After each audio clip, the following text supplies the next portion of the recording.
మీకుండే ఎటువంటి గ్రహ బాధలైనా గృహ బాధలైనా శాశ్వత పరిష్కారం కోసం సంప్రదించండి శ్రీనివాస జ్యోతిష్యాలయ. నమస్తే, వెల్కమ్ టు అవర్ ఛానల్. నేను పద్మిని. ప్రస్తుతంతో పాటు social activist and political analyst Krishnakumari గారు ఉన్నారు. మాట్లాడదాం. మేడం నమస్తే. మేడం, బనకచర్ల అంశం మరొక్కసారి తెర మీదకి వచ్చిందని చెప్పుకోవచ్చు. అయితే ఈ బనకచర్ల అంశం కి సంబంధించి రాష్ట్రానికి ఎటువంటి అన్యాయం జరగలేదు అని కూడా చంద్రబాబు గారు అంటే నీటి హక్కుకి సంబంధించి రాజీ లేదు అని రేవంత్ రెడ్డి గారు అంటున్నారు. కేంద్రం మాత్రం ఆచితూచి వ్యవహరించాలి అని చెప్పకనే చెప్తున్నారు. ఆచితూచి వ్యవహరిస్తోందని కూడా అంటున్నారు. అసలు ఏమిటి నేపథ్యం? బనకచర్ల అంశం ఏమిటి మేడం? అసలు బనకచర్ల వ్యవహారం పూర్తి రాజకీయ అంశంగా రూపుదిద్దుకుంది. సామాజిక పరమైన అంశం ఏమిటి? రాజకీయం ఏంటి అంటే కుళ్ళు రాజకీయం దిశగా వెళ్ళిపోయింది. అదే రాజకీయం చేసేస్తున్నారు బనకచర్ల వ్యవహారాన్ని. ఎందుకు ఇంత రాజకీయం చేస్తున్నారు అని చూస్తే గనక, ఒకప్పుడు బనకచర్లకి ఒప్పుకుందే కేసీఆర్. ఇవాళ ఆయన ఒప్పుకున్న దాన్ని రేవంత్ రెడ్డి ముందుకు తీసుకెళ్ళాడు అనుకోండి. అదిగో గురువు గారి కోసం చేస్తున్నాడు, బాస్ కోసం చేస్తున్నాడు. రేవంత్ రెడ్డికి బాస్ ఎవరు అనుకుంటున్నారు? చంద్రబాబు నాయుడే అని పిచ్చి కూతలు కారు కూతలకు వస్తున్నారు టీఆర్ఎస్ వాళ్ళు. అసలు టీఆర్ఎస్ వాళ్ళే కదా వెళ్ళి బనకచర్లకి జగన్మోహన్ రెడ్డి సీఎం అవగానే ఆంధ్రాకి వెళ్ళి రోజా ఇంటికి వెళ్ళి రోజా ఇంట్లో పెట్టిన తిండంతా తిని శుభ్రంగా తిని తేపి ఆమెను దీవిచ్చి పనిలో పనిగా బనకచర్లను దీవిచ్చి అంతా చేసి వచ్చింది కేసీఆర్. ఆ రోజు కరెక్టే. ఈ రోజుకి బనకచర్ల రాంగ్ అయిపోద్ది. ఎందువల్ల? రాజకీయం. అందుకే నేను వీళ్ళంతా పక్కా రాజకీయం చేస్తున్నారు. వీళ్ళకి వాళ్ళ రాజకీయ అంటే వాళ్ళ మైలేజీ ఏంటి అని చూసుకుంటున్నారు తప్పితే సమాజానికి ఏంటి లాభం అని చూసుకోవట్లా. అంటే ప్రజలు మరీ వాళ్ళ చెవుల్లో కాలీఫ్లవర్లు ఏమైనా కనబడుతుంటాయా? తెలీదు, అర్థం కాదు అంశం. ఇప్పుడు ఆ ఇష్యూ ప్రకారం ఓటేసే ప్రజలు ఎంతమంది? గుర్తున్నది ఎంతమంది? గుర్తుండదు. తెలిసింది. మనకి మతిమరుపు చాలా ఎక్కువ కదా ప్రజలకి. కరెక్ట్గా ఎన్నికల ముందు ఏమంటారు, ఏ నాయకుడు ఏ నినాదం ఇస్తాడు, జనాల్ని పడగొట్టే నినాదాలు ఏమిస్తారు అనేవి ప్రాధాన్యత సంతరించుకుంటాయి తప్పితే అసలు నిన్న మొన్న వీళ్ళు ఏం చేశారు, ఈ రాజకీయ నాయకులు మనకెంత దుర్మార్గం చేశారు, మనకి ఇవ్వాల్సిన పరిపాలన ఎందుకు ఇవ్వలేదు, వీళ్ళు ఎందుకు డబ్బులు సంపాదించుకుంటున్నారని ఒక్కళ్ళన్నా ఆలోచిస్తున్నారా? మతం పేరుతో విడదీస్తున్నారు, ప్రాంతం పేరుతో విడదీస్తున్నారు అనే ఒక జ్ఞానం ఏమైనా ఈ ప్రజలకు ఉంటే వీళ్ళ ఆటలు సాగవు. మరి ఇప్పుడు గోదావరి జలాలు ఏవైతే ఉన్నాయో మిగులు జలాలు వాటిని రాయలసీమకి తరలించే ప్రాజెక్టే బనకచర్ల ప్రాజెక్టు. ఇది ఎప్పటి నుంచో అనుకుంటున్నారు. సరే, బాబాయ్ అబ్బాయి కాంబినేషన్లో ఆ రోజు కేసీఆర్ అంతకుముందు ఒప్పుకోవాల్సింది ఒప్పుకోకుండా, కేసీఆర్ చంద్రబాబు నాయుడు ఉన్నప్పుడు ఒప్పుకోకుండా, ఎందుకంటే ఆ ప్రాంతానికి మంచి జరిగితే గనక అది చంద్రబాబు నాయుడు ఖాతాలో వెళ్తుంది కాబట్టి ఆ రోజు ఒప్పుకోకుండా జగన్ వచ్చాక ఒప్పుకున్నారు. ఒప్పుకుని అది అలా అలా అలా సాగి సాగి సాగి మన సాగతీతలు తెలిసిందే కదా. ఇప్పుడు ఇక్కడ కేసీఆర్ ఓడిపోయాడు, అక్కడ జగన్ ఓడిపోయాడు, అక్కడ చంద్రబాబు నాయుడు వచ్చాడు, ఇక్కడేమో రేవంత్ రెడ్డి వచ్చాడు. వీళ్ళిద్దరికీ ఒక బంధుత్వం ఉంది అనే ఉద్దేశంతో చంద్రబాబు నాయుడు కోసం రేవంత్ రెడ్డి ఒప్పుకున్నాడు అనే మాటను వీళ్ళు మాట్లాడేస్తున్నారు. ఈ ఇద్దరి మధ్యలో ఇప్పుడు బీజేపీ కోతి పంచాయతీ చేయడానికి రెడీగా ఉంది. వీళ్ళందరి ఆటలో బనకచర్ల ప్రాజెక్టు ఒక పావై కూర్చుంది. పోని బనకచర్ల ఏం బాగుంటుంది అంటే అక్కడ ప్రజలు బాగుంటారు. రాయలసీమ ప్రజలకి నీళ్లు వస్తాయి, సాగునీరు తాగునీరు వస్తుంది. ఇప్పుడు మనకు అవసరం లేని నీళ్లు మనం సముద్రంలోకి వదిలేసే నీళ్లు మనుషులకి ఇవ్వచ్చు కదా. ఇవ్వచ్చు కదా, ఏం నష్టం? ఎందుకు పట్టుదలలో ఆ రోజు అరే సముద్రంలో కలిసే నీళ్లు ఆడుకుంటే మీరు మేము ఎవరెవరివి అన్నదమ్ములమే కదా, మనం ఏదో భౌగోళికంగా విడిపోయాం తప్పితే మనం అందరం తెలుగు వాళ్ళమే కదా అని మాట్లాడిన మాటలు కేసీఆర్ ఇవాళ ఏమైనాయి? ఆయనకు అధికారం పోయేసరికి ఇదే ఈ చిన్న బుద్ధుల వల్లనే ఈ దేశం నాశనం అవుతుంది. ప్రతి రాజకీయ నాయకుడు ఇలాగే తయారయ్యాడు.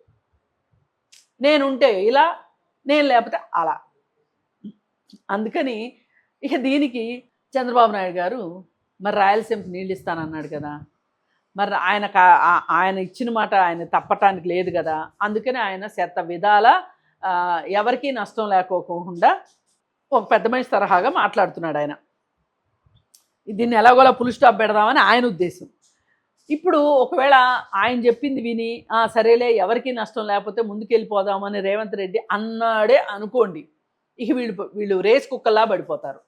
ఏమని, అద్దుగో చూడు చంద్రబాబు నాయుడు కోసం ఈ రాష్ట్ర ప్రయోజనాల్ని పడంగా పెడుతున్నాడు, ఇక్కడ నీళ్ళు అక్కడికి ఇస్తున్నాడు, ఇక్కడ వాడుకోవాల్సిన నీళ్ళు అక్కడ ఇస్తున్నాడు. ఇప్పుడు ఇవాళ దాదాపు 15 రోజుల నుంచి దగ్గర కృష్ణానదిలో నీళ్లు ప్రకాశం బ్యారేజ్ దగ్గర సముద్రంలోకి వెళ్ళి కలుస్తున్నాయి. ఆ పరవళ్ళు దొక్కుకుంటా వెళ్ళే నీళ్ళని చూస్తుంటే ఎంత ఉసూరు అనిపిస్తుందంటే, అరే ఈ నీళ్లు ఉంటే మన పంటలకి వాడుకుంటానికి ఉంటే, తాగటానికి ఉంటే ఎంత బాగుండు, స్టోర్ చేసుకుంటే. ఇప్పుడు మన ఇంట్లో మోటార్ వేస్తాం, ట్యాంక్ నిండిపోతుంది, నీళ్లు పోతాయి, చూసుకోలేదు అనుకోండి, ఏమనుకుంటాము, ఎవరి నీళ్ళైనా బాధ అనిపిస్తుంది. ఇప్పుడు ఆ 2 రోజుల తర్వాత నీళ్ళు అయిపోయినాయి అనుకోండి మనకి, అరే మొన్న నీళ్లు వేస్ట్ కాకుండా ఉంటే ఇవాళ పనికొచ్చేయి కదా అనుకుంటామా లేదా? 100%. మరి ఆ మాత్రం జ్ఞానం లేదు. ఇప్పుడు గోదావరి నీళ్ళు ఎన్ని సముద్రంలో కలిసిపోవట్లేదు, అలాగే కృష్ణ నీళ్ళు ఎన్ని కలిసిపోవట్లేదు. అలా కాకోకుండా ఏదన్నా ప్లానింగ్ చేద్దామా 2 రాష్ట్రాలు కలిసి? అసలు ఆ రోజు రాష్ట్రం విడిపోయే టైంలో ఈ నీళ్ళ గొడవలు వస్తాయి, నీళ్ళ పంచాయతీలు వస్తాయి అని అంటే ఎవరికి వాళ్ళు వినలేదు. ఏమైనా సరే రాష్ట్రం విడిపోవాల్సిందే అన్నారు, విడగొట్టేశారు, వాళ్ళ ప్రయోజనాల కోసం విడిపోయింది. ఇప్పుడు ఇవన్నీ నేను మాట్లాడితే ఇప్పుడు మా ఊరు గుర్తు వస్తుంది జనాలకి, వినే జనాలకి. కానీ నేను మాట్లాడే దాంట్లో నేనేం మాట్లాడుతున్నా, ఎవరికి అన్యాయం జరగద్దు, కానీ సముద్రం పాలు కావద్దు. సముద్రం పాలు కాకుండా ఏం చేస్తారో చూడండి. ఎవరు నోట్లో పోసుకుని కూర్చుంటారా? కుదురుద్దా? కుదరదు కదా. పోనీ వీళ్ళు ఇంతగా చెప్తున్నారు కదా, టీఆర్ఎస్ పార్టీ వాళ్ళందరూ వెళ్ళి ఆ గోదావరి దగ్గరికి వెళ్ళి నోట్లో నీళ్లు పెట్టుకుని కూర్చోండి, అవుతుందా?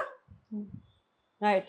అమ్మ పెట్టదో అడుగు తిన్నవదు అన్నట్లు రేవంత్ రెడ్డి ఏదో పాత అగ్రిమెంటే కదా, ఆల్రెడీ ఇంతకుముందు ఇచ్చిన మాటే కదా అని దాన్ని ముందుకు తీసుకెళ్దామని చూస్తే తాటాకులు కట్టేశారు. అసలు ప్రజలు నీళ్లు తాగుతారు అనే అంశం కూడా క్యాలిక్యులేట్ చేయట్లేదంటే ఎంత రాజకీయ లబ్ధి కోసం ఆలోచిస్తున్నారు అనేది ఆశ్చర్యానికి గురి చేస్తుంది. ఇవాళ కావాల్సింది మాకు రాజకీయమే.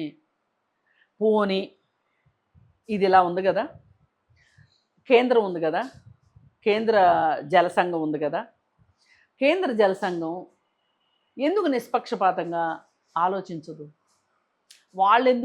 వాళ్ళు ఒక కోతి పంచాయతీ ఎందుకు చేస్తున్నారు? వాళ్ళైనా ఒక పెద్ద మనిషి తరహాగా సరే మీ ఇద్దరు కాదు, మీ ఇద్దరు తరఫున మేము ఆలోచిస్తాము అని వాళ్ళు ఎందుకు ఆలోచించలేకపోతున్నారు? ఆ రైట్స్ ఉంటాయా? ఎందుకుండవు? వాళ్ళదే కదా ఫైనల్. వీళ్ళు ఎంత కాదన్నా, వీళ్ళు ఎంత మొత్తుకున్నా వాళ్ళు ఒక మంచి నిర్ణయం అని చెప్పి కూర్చుంటే, పోని ఇన్ని క్యూసెక్కులు కాదు, ఇన్ని క్యూసెక్కులే వదులుదాము, ఎంతో కొంత. ఇప్పుడు అక్కడ కూడా రాయలసీమలో బోలెడు బీడు భూమి ఉంది, పంటలు పండకుండా. మరి ఇలాంటి పరిస్థితుల్లో అసలు ఇవాళ వీళ్ళు ఈ రాష్ట్రం అని కొట్టు చేస్తున్నారు. కానీ ఇవాళ ట్రంప్ వేస్తున్న సొంకాలకి దేశం నాశనం అయిపోయే పరిస్థితి వస్తుంది. అవును. ఇప్పుడు మనం ఆలోచించాల్సింది ఏంటంటే, ఇట్లాంటి పిచ్చి పంచాయతీలు పెట్టుకోకుండా అసలు మనము దిగుమతులు చేసుకోకుండా పరిస్థితి లేకపోకుండా మనం ఇప్పుడు మనకి దిగుమతులు చేసుకోవాల్సిన అవసరం ఉండబట్టే కదా ఎగుమతులు చేస్తున్నాము. ఇప్పుడు ఎగుమతి చేస్తే మనకి విదేశీ మారక ద్రవ్యం వస్తుంది. ఆ విదేశీ మారక ద్రవ్యం ఉంటే దిగుమతులకు వాడుకుంటాం మనం. ఇదే కదా ఒక ఫండా, ఇదే కదా. అలాంటప్పుడు మనము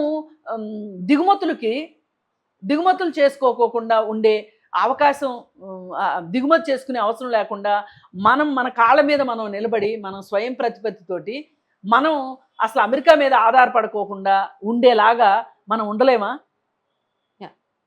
ఇప్పుడు ఈ దేశంలో ఈ రోజుకి మనం కోడిగుడ్లు ఎగుమతి చేస్తాము. మళ్ళీ మన దేశంలో కోడిగుడ్డు అంటే ఎలా ఉంటుందో తెలియని వాళ్ళు ఉన్నారు ఈ రోజుకి జనాలు. మందులు అవసరమైన ఇక్కడ మందులకు అల్లాడుతూ ఉంటారు, మనమేమో మందులు ఎగుమతి చేస్తూ ఉంటాము. అలాగే ఇప్పుడు ఫ్రూట్స్ ఉన్నాయనుకోండి, మామిడి పళ్ళు ఉన్నాయనుకోండి, నంబర్ 1 క్వాలిటీ మామిడి పళ్ళు ఇక్కడ అమ్మరు, ఎగుమతి అయిపోతాయి. ఎందుకు చేస్తున్నాము ఇదంతా? మనం విదేశీ మారక ద్రవ్యం కోసం. అలాగే మనం కొన్ని దిగుమతి చేసుకుంటున్నాం, కొన్ని పప్పు ధాన్యాలు దిగుమతి చేసుకుంటున్నాం. అసలు ఇంత సువిశాల భారతదేశంలో ఇన్ని హెక్టార్ల భూమి ఖాళీగా ఉండగా, పంట భూమి పైగా పంట భూమి నిరుపయోగంగా పడి ఉండగా మనం పప్పులు తెచ్చుకోవడం ఏంటని సిగ్గు మనకు ఉండక్కర్లా? పండించుకోవచ్చు కదా మనం. ఎగ్జాక్ట్ పండించుకోవాలి అంటే ఈ సహజ వనరుల్ని వాడుకుంటే మనం పండించుకోగలుగుతాం కదా. Yeah.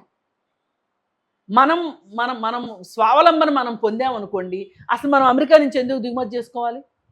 అసలు నీళ్ళ దగ్గర నీళ్ళే ఇవ్వకపోతే నేను అదే అంటున్నా. ఇప్పుడు మనం ఇంత చిన్న విషయం దగ్గర మనం ఇలా ఉన్నాము, విదేశాల వాళ్ళు మన మీద ఎంత పెత్తనం చేస్తున్నారో, స్వదేశీయులు మనం ఒక రాష్ట్రంకి ఒక రాష్ట్రం ఇచ్చిపుచ్చుకునే ధోరణి లేకపోతే ఎట్లా? రేపొద్దున ఇంకా కటకట వచ్చింది అనుకోండి, ట్రంప్ నిజంగానే 50% వేసాడు అనుకోండి, ఏంది పరిస్థితి? మనం ఏంటి చేయాలి? మన కాళ్ళ మీద మనం బతకాలని ఉండాలా అక్కర్లేదా? ఎగ్జాక్ట్ ఎందుకు చేసుకోవట్లేదు మనం? మన కాళ్ళ మీద మనం ఎందుకు మనకు ఆ సెల్ఫ్ రిలయన్స్ ఎందుకు రాలేకపోతుంది? ఇంకా ఎందుకు మనము దిగుమతుల మీద ఆధారపడుతున్నాము, ఎగుమతుల మీద ఆధారపడుతున్నాము? ఈ దేశంలో పండిన పంటలు కావచ్చు, ఈ దేశంలో తయారైనవి కావచ్చు, ఈ దేశంలో 140 కోట్ల జనాభా ఉన్నప్పుడు 140 కోట్ల జనాభా హ్యాపీగా వాడుకున్నారనుకోండి, శుభ్రంగా తిన్నారనుకోండి, అంతకంటే కావాల్సిందేంటి? అసలు అట్లాంటి అట్లా నిష్పక్షపాతంగా ఉండే రాజకీయ నాయకులను ఎక్స్పెక్ట్ లేరు చేయొచ్చా? కదా. ఎక్స్పెక్ట్ చేయొచ్చా ఫ్యూచర్ లో అయినా? ఇప్పుడు ఇంకొన్నాళ్ళు పోతే ఇలాంటి పరిస్థితులు ఉంటే ఈ రాజకీయ నాయకులను తంతారు జనాలు. ఆ తన్నే రోజు వచ్చేదాకా తెచ్చుకుంటున్నారు వీళ్ళు, ఆలోచన శక్తి లేక. జనాలు తన్నిన రోజున, జనాల్లో మార్పు వచ్చిన రోజున ఎగ్జాక్ట్లీ వీళ్ళందరూ నోర్లు మూసుకుంటారు, సక్కంగా అవుతారు. రైట్. జనాల్లో అవగాహన రావాల్సిన అవసరం ఖచ్చితంగా ఉంది. నీటి దగ్గర ఇంత ఈ వ్యవహార శైలి ఏదైతే ఉందో డెఫినెట్ గా దాన్ని జనాలు దాన్ని దృష్టిలో పెట్టుకోవాలి డెఫినెట్ గా. అది ఎట్లాంటి మార్పుకి దారి